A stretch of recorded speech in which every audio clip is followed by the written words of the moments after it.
Bonjour Kev, tout d'abord, comment s'est déroulé le tournage de cette deuxième saison de Masked Singer?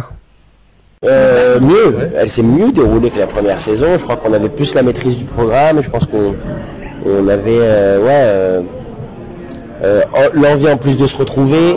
Non, ça a été un super moment. Un super moment. Moi, je me suis beaucoup plus amusé sur cette saison 2 que sur la saison 1. J'ai pris plus de plaisir, j'ai pris plus de fun et j'ai trouvé que l'émission, généralement, au-delà de mon ressenti, était meilleure que la première. Je trouvais que tout le monde a appris de cette saison 1 et que tout le monde a augmenté le niveau réellement. Que ce soit au niveau des stars derrière les masques, que ce soit au niveau des performances musicales, que ce soit au niveau de l'enquête et des indices, que ce soit au niveau du rythme de l'émission. Je trouve que l'intégralité du truc a été boostée. Quel est ton meilleur souvenir des enregistrements qui ont eu lieu au mois de juillet? C'était le jour de la star internationale. Ouais, ils ont réussi à me mettre sur le cul même. Ah ouais. Franchement. Ouais, parce que ce serait vous mentir que de vous dire que je m'attendais un peu à un truc de bon, TF1, star internationale, une chance sur deux c'est Kylie Minogue, normalement, tu vois. Il te ramène Kylie Minogue. C'est déjà pas mal. Non, mais c'est pas que c'est pas mal. C'est une immense artiste, évidemment. Bien sûr. Mais c'est juste qu'elle a fait à peu près 8 Energy Music Awards. C'est plus vraiment un événement de l'avoir à la télé en France. C'est ça que je veux dire. Et donc, oui, ça m'aurait un peu déçu. Autant vous dire que je n'ai pas été déçu du tout. Mais non, j'ai été impressionné par ce choix parce que au-delà d'avoir une star internationale dans le programme, ce qui est déjà plutôt très cool, je trouve qu'ils ont été très techniques dans le choix, très précis, très affûtés, très à la mode. Et je trouve que tout ça fait, tout ça prouve que, enfin tout ça donne beaucoup de crédit à ce programme en fait.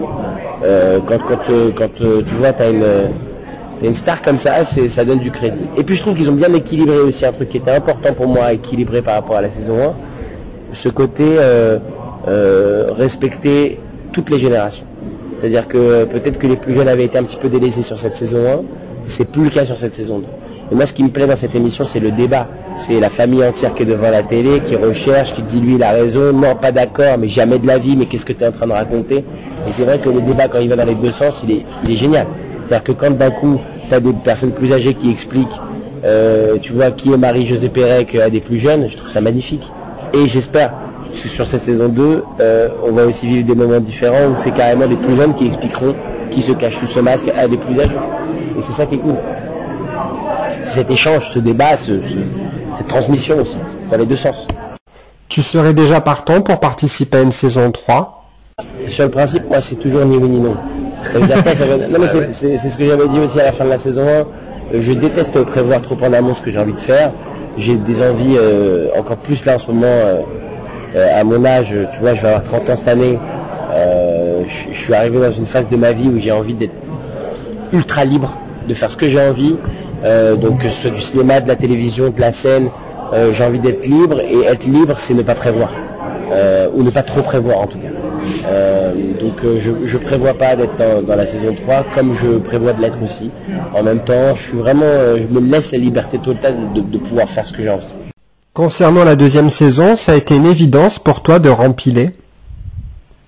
Ouais, assez rapidement, j'ai discuté avec les équipes, voilà, j'avais eu une discussion avec eux en disant que pour moi c'était important aussi que le niveau augmente, qu'on arrive à amener des nouveautés par rapport à la saison 1 et tout ça. Et puis toutes ces demandes ont plutôt été respectées, donc j'ai trouvé ça assez naturel d'y retourner. Et peut-être que je trouverais ça assez naturel d'y retourner en saison 3 d'ailleurs. Mais pour l'instant je préfère pas ni m'y engager, ni m'y promettre, parce que je sais pas. En regardant les images, on dirait que mener l'enquête te plaît beaucoup. Ah non mais moi j'adore ça. Et d'ailleurs j'aime un peu trop ça, c'est-à-dire que je suis un peu trop pris au jeu parfois, et je suis prêt à... Enfin, je peux péter un câble en mode mais vous dites n'importe quoi et ça m'énerve vraiment, c'est-à-dire que même quand les caméras coupent, je suis dans la loge avec eux et tout, je leur dis les gars me faites plus ça, on passe pour des débiles, vous trucs. Plein de fois je me suis embrouillé avec Jarry, mais encore une fois c'est des embrouilles, très bon enfant, hein. Et plein de fois je lui ai dit mes frères, quand tu dis un nom comme ça, moi j'ai envie de dire, je le connais pas ce mec là, moi je suis pas avec lui dans une émission, tu vois, parce que je suis à fond dans le délire et c'est ça qui est génial aussi, c'est que je pense que les gens le ressentent quand ils regardent l'émission, c'est que t'es à fond, quand tu viens c'est pour être à fond quoi. De toute façon moi quand je viens c'est pour être à fond toujours, donc je l'ai vraiment fait à fond. Et quand je te dis à fond, c'est à base de on s'appelle le week-end, quoi. Ah oui, quand même. Ouais. Mais tu crois vraiment que c'est lui, mais t'es un bouffon et tu raccroches, quoi, tu vois. Ça va loin. Est-ce que tu aurais une petite anecdote de tournage à nous raconter? J'en ai eu beaucoup des fous rires. Je me suis beaucoup marré sur cette saison, plus que sur la saison 1 d'ailleurs. Parce qu'encore une fois, il y avait une forme de liberté. Tu vois, on était un peu détachés de cette envie d'être très sérieux ou d'être très scolaire. Et donc moi, je me suis beaucoup marré. Parce que vous restez Particulièrement assis avec tout le temps, en fait. notre ami Camille Combal. Est-ce qu'il y a des fois où tu t'es levé, où tu as pu faire les choses et que c'était vraiment assis et... En général, quand se lever, faire une performance sur scène et tout, c'est plus Jarry qui va faire ce genre de choses, tu vois. Moi, j'aime bien rester assis, mais je me marre beaucoup. Il paraît que Jarry a profité du confinement pour réviser sur toutes les célébrités françaises. Tu confirmes? Ouais, mais en fait, Jarry a fait quand même un truc incroyable pendant le confinement, c'est qu'il recevait une célébrité française chaque jour. Donc, qui dit recevoir, dit faire un vrai travail de host, donc de poser des questions sur la vie de la personne, où est-ce que tu habites, tu as des frères et sœurs, et comment et pourquoi. Donc, il a fait une enquête sur 60 célébrités françaises en amont de l'émission. Le gars avait des fiches chez lui, à base de, je sais que lui, il a été à l'école là-bas, qu'il a grandi dans cette ville, et derrière, on te donne des indices sur la vie des gars. Donc, limite, c'est quand même... et malgré tout ça, il n'a pas été le meilleur enquêteur cette année. Qu'est-ce que vous voulez que je vous dise? Qu'est-ce que vous voulez que je vous dise? On te verra prochainement au cinéma dans un film avec Gérard Depardieu. C'était incroyable. C'était incroyable. C'est un film important pour moi. Vraiment important à plein d'égards. Il y a évidemment un côté très social. C'est un film qui s'appelle Maison de retraite, dont le sujet est assez limpide, je pense, quand on entend le titre. Ça parle des maisons de retraite, des EHPAD, de la situation aussi dans laquelle de nombreuses personnes âgées sont mises aujourd'hui dans ces endroits. Ça a été une longue écriture, beaucoup de temps passé dans ces endroits-là, ce qui a été pour moi un vrai choc et en même temps un vrai apprentissage. Et je suis très heureux de ce film, très heureux de ce film. J'ai eu la chance de tourner avec que des monstres du cinéma français, que ce soit Gérard Depardieu bien sûr, mais Daniel Prévost, Jean-Louis Bidot, Marthe Villalonga, Liliane Rover, Firmin Richard, Mylène Demongeau. Enfin, le casting est assez dingue. Antoine Duléry, Jarry également est à l'affiche de ce film. Ouais, c'était important pour moi de faire une histoire qui parlait de nos vieux. Et c'est fou parce qu'on a commencé à tourner ce film évidemment avant le confinement. On a dû couper le tournage en plein milieu.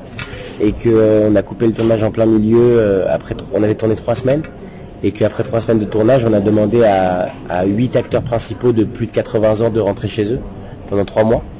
L'une d'elles, donc Mylène Demongeau, est tombée malade, elle a attrapé le Covid, elle a été transférée à l'hôpital, et il y a quand même le médecin de l'hôpital qui nous appelle pour nous dire qu'il faut réécrire votre film, puisqu'elle ne va pas s'en sortir.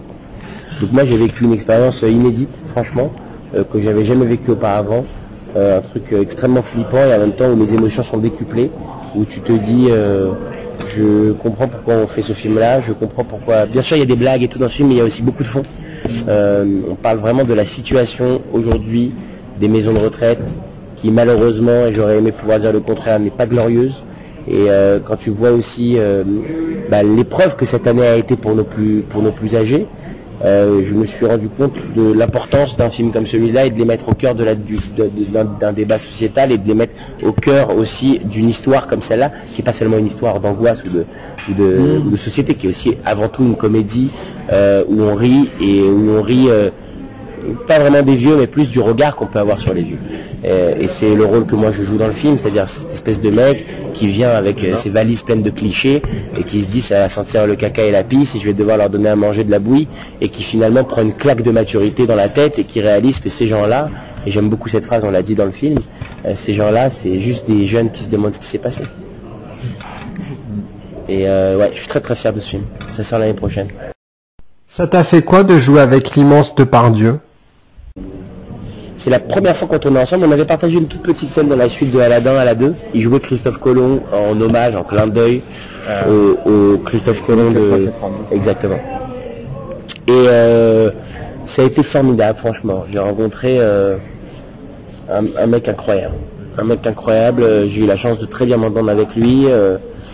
J'ai très peu échangé avec lui sur tout ce qui est politique, sa vie perso, ses avis, les impôts, son argent, parce que la vérité c'est que je m'en contrefous. Moi, mon plaisir c'était de tourner avec certainement l'un des plus grands, si ce n'est le plus grand acteur français. J'ai un souvenir très fort, c'est que j'ai eu la chance de rencontrer Leonardo DiCaprio il y a 3-4 ans de ça à Los Angeles, et je lui ai dit, vous connaissez un acteur français? Et il m'a dit, je connais The Artist, John Dujardin. Et il m'a dit, but my master, mon maître, is Gérard Depardieu. Et ça m'avait choqué que le plus grand acteur mondial en ce moment, certainement, dise, mon maître, c'est ce gars-là. Quand on voit l'image qu'il peut avoir dans notre pays, parfois, tu vois, d'espèces de gros bourrins qui arrivent et tout. Et en fait, on oublie la technicité de ce mec et à quel point c'est une Rolls-Royce sur un plateau de cinéma. C'est une Rolls-Royce. Et c'est fou parce que moi, on m'avait vachement mis en garde. On m'avait dit, tu vas voir, c'est plus ce que c'était. Le mec, il est plus comme ci, il est plus comme ça. Et il apprend plus son texte, et il est fait plus ceci. Moi, je me suis retrouvé face à un mec sur un plateau de cinéma où je me disais, mais ferme ta gueule et apprends, quand même. Apprends, juste regarde, observe et apprends, parce que c'est incroyable de justesse, c'est incroyable d'émotion, c'est incroyable de force. Le mec, quand il dit un mot, tu sens que ça a été réfléchi et ça impacte la caméra, quoi.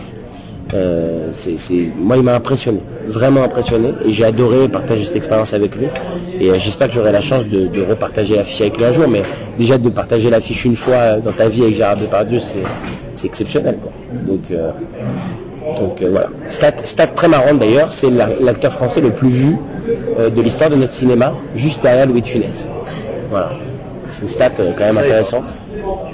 Louis de Funès est l'acteur français qui a été le plus vu dans le monde depuis l'histoire du cinéma, enfin depuis le début, le commencement du cinéma dans notre pays, qui a quand même commencé avant l'histoire des États-Unis.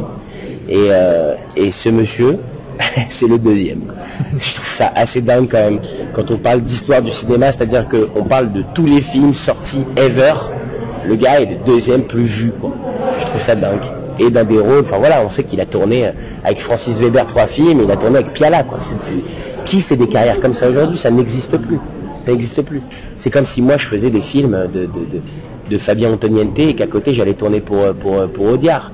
J'exagère volontairement, mais il a créé un lien entre deux cinémas qui aujourd'hui plus que jamais sont éloignés et se regardent et s'observent et se jugent. Lui, il a toujours été l'arbitre, la mi-temps entre les deux, quoi.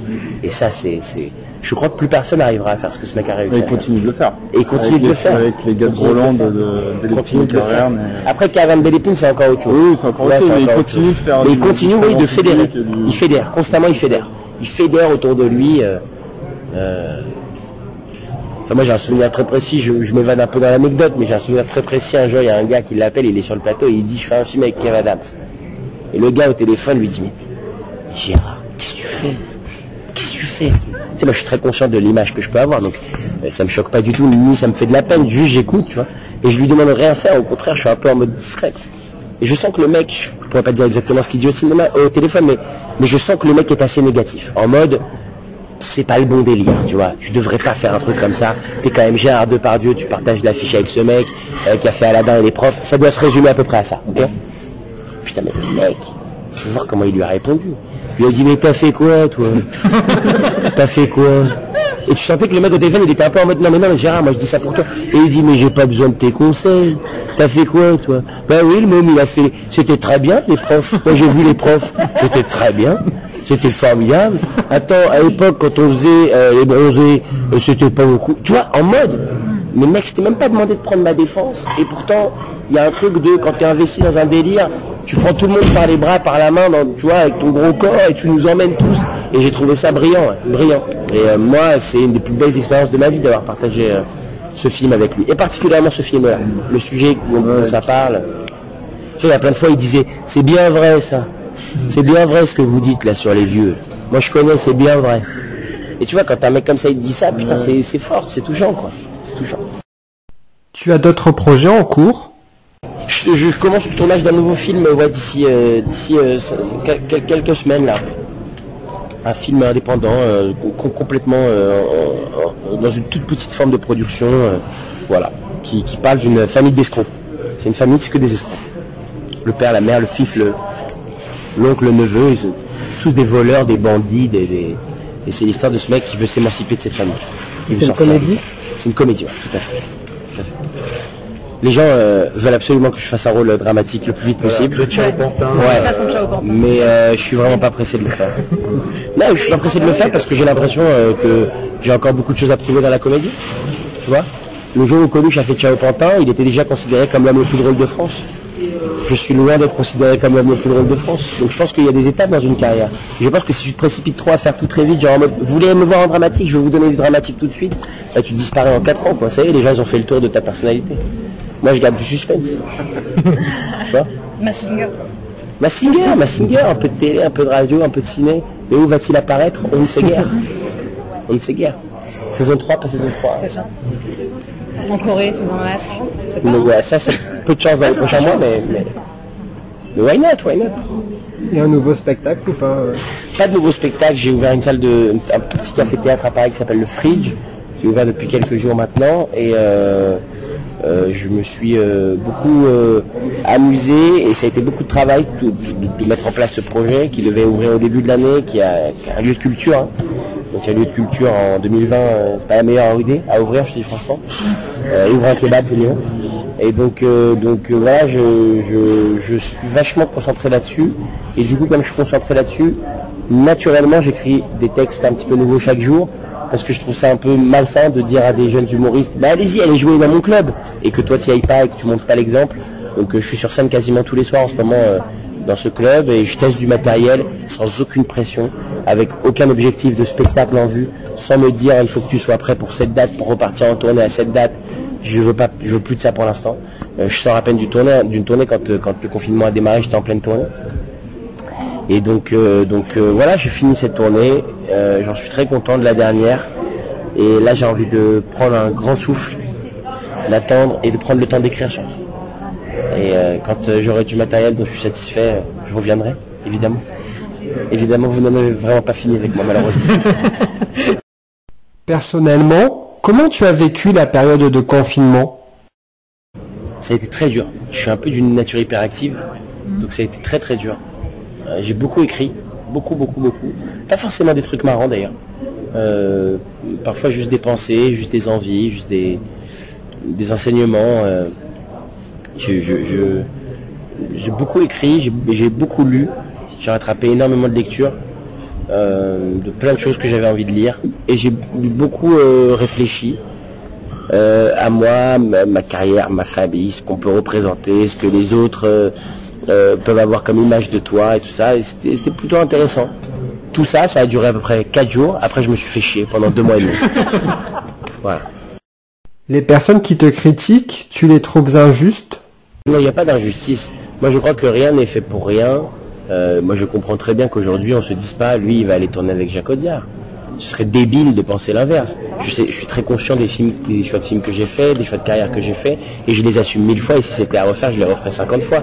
Donc non, je suis pas du tout étonné d'avoir une image clivante, et souvent, le succès un petit peu rapide dans notre pays, et j'en suis pas le seul exemple, crée cette image un peu où les gens se disent, bah, d'accord ou pas d'accord, ça crée une sorte de petit débat, mais en même temps, je crois qu'une carrière, et si je regarde bien l'histoire, parce que moi j'adore l'histoire des artistes en France, que ce soit dans les humoristes ou dans les musiciens, ou on se rend très souvent compte qu'avant d'être respecté dans notre pays, il faut de nombreuses années de carrière. Vraiment, sincèrement, on se rend compte qu'un mec comme Louis de Funès, il est acteur pendant 20 ans avant qu'on commence à dire, lui, c'est quand même un monstre, c'est quand même quelqu'un qu'on doit respecter, à qui on doit confier des premiers rôles. Moi, on m'a confié des premiers rôles, j'avais 19 ans et demi. Ça va exactement à l'inverse de ça. Donc je comprends qu'il y ait des gens qui se soient dit, bah non, c'est pas juste, ou non, moi j'estime qu'il n'a pas le talent pour, ou non, à moi de leur prouver le contraire. De dire que c'est pas juste n'arrangera rien à cette situation. Vous voyez ce que je veux dire? C'est-à-dire que de dire ah non c'est pas juste, les gens ils vont dire bah c'est pas juste frère, on pense comme on a envie de penser. T'es pas d'accord, t'es pas d'accord. Donc moi je pense pas que ce soit pas juste. Moi je pense que s'il y a des choses qui te gênent dans la manière dont les gens te perçoivent, quand t'es un artiste, eh ben t'as toutes les armes pour changer ça. À toi de le faire. Tu comprends? À toi de mettre en place des choses. Tu vois, on vient de parler d'un film sur lequel j'ai travaillé pendant 3 ans et demi, Maison de retraite, je suis à la coécriture, je coproduis le film, je me suis tapé pour trouver l'argent pour faire ce film. Parce que, attention, il faut aussi se rappeler quelque chose, c'est que non seulement les gens, ils veulent que tu évolues, mais on vit dans un métier où le métier ne veut pas que tu évolues. Quand on t'a mis dans une case, Kev, c'est les films de comédie pour les jeunes, s'ils nous proposent un truc un peu trop social, ouais, attention, on n'a pas envie que ce soit clivant, on n'a pas envie que les gens ils soient embrouillés, on n'a pas envie. Donc c'est à toi de te battre pour pouvoir proposer des projets différents, tu vois. Et ce projet-là a été une bagarre, comme rarement je me suis battu dans ma vie, mais je sais pourquoi je le fais. Je sais pourquoi je le fais. Parce que, ouais, j'ai envie de prouver d'autres choses. Oui, je suis capable de plus que Aladdin et les profs, mais c'est pas en te le disant là que tu vas en rentrant chez toi, tu vas te dire, finalement, là, mais non, c'est quand tu vas voir un film et que tu vas te dire, putain, effectivement, le mec, il fait, c'est pas mieux ou moins bien, c'est il fait différent. Il a d'autres choses à proposer. Et je crois que c'est ça la vie d'un artiste. C'est proposer constamment, se renouveler constamment. Et je suis pas le seul, tu vois, je suis pas le seul. Patrick Bruel a mis des années à être respecté dans notre pays, et encore aujourd'hui, il y a des gens qui ne le respectent pas. Et pourtant, il en est à 30 ans de carrière. Donc tu vois, moi je vais pas me plaindre, hein, ça, tout le temps. À la longue, ce n'est pas fatigant de se battre pour changer son image? Non, parce que je me bats pas pour changer mon image. Mon image, elle m'appartient pas, elle appartient au public, l'image publique. C'est pour ça d'ailleurs que ça s'appelle l'image publique. Moi, je me bats pour des projets. Et ça, c'est passionnant. Tu vois, maison de retraite, c'est un projet passionnant. Alors après, est-ce que j'ai conscience de l'image différente que ça peut amener? Bien entendu. Mais quand je me bagarre pas pour mon image. Je me dis pas, putain Kev, franchement si je me battais pour mon image, je me ferais discret, j'essaierais d'avoir complètement une autre stratégie de communication, de pas faire un Massinger, de pas faire de la radio, de pas faire tout ce que je fais et qui me passionne. D'accord, j'adore faire tout ça. Par contre, je me bats pour des projets. Et ça, c'est jamais dur, c'est toujours passionnant. Parce que il y a de nombreuses personnes qui m'ont mis des bâtons dans les roues pour ce projet-là, sans parler des autres, mais même si ça m'est arrivé plusieurs fois dans ma vie, mais de nombreuses personnes mettent des bâtons dans les roues, et la jouissance de te dire, bah, malgré tout ça, malgré vos clichés, malgré vos suspicions, malgré votre méchanceté parfois, ou vos préjugés, j'ai réussi à monter ce projet, il existe et il va sortir au cinéma, cette joie-là, elle n'a pas de prix. Elle n'a pas de prix. Et je parle même pas du résultat du film, ça se trouve ça va faire une banane, hein, ça se trouve ça va faire 0. Et c'est pas grave. Aujourd'hui, quand tu fais un film, tu le fais pour d'autres raisons que simplement des raisons d'entrée ou de finance. Tu le fais pour des raisons parce que ça te parle, parce qu'il y a un message, parce qu'il y a un truc important à dire, quoi. Et moi, je suis arrivé un peu à ce stade-là, donc j'ai envie de parler de vrais trucs, quoi. Tout en faisant toujours de la comédie et en pouvant, en tout cas en essayant de fédérer. Je trouve ça de plus en plus dur dans notre pays de fédérer. Amener des jeunes et des plus anciens dans des salles de cinéma aujourd'hui, je défie quiconque de faire ça, c'est super dur. Super dur. De toute façon, amener n'importe qui dans une salle de cinéma aujourd'hui, c'est super dur. Mais en plus de fédérer autour de projets, il y a une séparation. Moi, je vois chez moi, je parle même pas du foyer de gens que je maîtrise pas, hein. Je parle de chez moi. Je vois que mon petit frère qui a 13 ans et mon frère qui a 24 et ma mère qui en a 50 ou 52, ils sont dans des niveaux culturels qui sont diamétralement opposés. C'est-à-dire qu'il n'y a rien à partager, quoi. C'est terrible. Je trouve ça terrible. Il y en a un d'un côté qui est dans les youtubeurs, dans le gaming, dans la société digitale qui vit à travers Instagram, qui machin, et t'as quelqu'un à côté qui va au cinéma, qui kiffe les musées, il y a un problème. Je veux dire, on devrait pouvoir réunir ces gens-là à travers des produits culturels, c'est sûr et certain, quoi. Massinger en est un. Non mais c'est un très bon exemple. Massinger en est un. Et c'est pour ça que je suis fier d'être dedans. Parce que ouais, on regarde ça en famille et on débat en famille. Et c'est cool. Pour finir, tu as un message pour tes fans. Tu leur dis de regarder Masked Singer. Mais ce serait étrange que je leur dise de ne pas regarder. Mais pourquoi cette saison-là pourquoi cette saison-là? Parce qu'elle est mieux que la saison 1, tout simplement. Hein, voilà. Elle est mieux que la saison 1. Et si vous avez kiffé la saison 1, vous allez encore plus kiffer la saison 2. Et si vous n'avez pas aimé spécialement la saison 1, je serai vous, je laisserai une chance à la saison 2 parce que elle est surprenante. À plein d'égards, elle est surprenante.